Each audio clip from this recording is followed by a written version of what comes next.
I shut my eyes tight and put the pillow over my head. They were my fireflies. I caught them.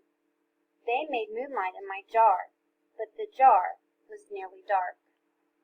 I flung off the covers. I went to the window, opened the jar, and aimed at the stars. Fly! Then the jar began to glow, green, then gold, then white as the moon, and the fireflies poured out into the night.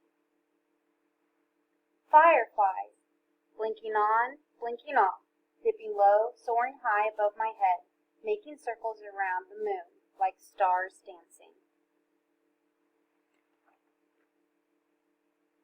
I held the jar dark and empty in my hands. The moonlight and the fireflies swam in my tears, but I could feel myself smiling. I'm going to stop and think here because I really do love endings like this. They make me think the moonlight and the fireflies swam in my tears, and I can feel myself smiling.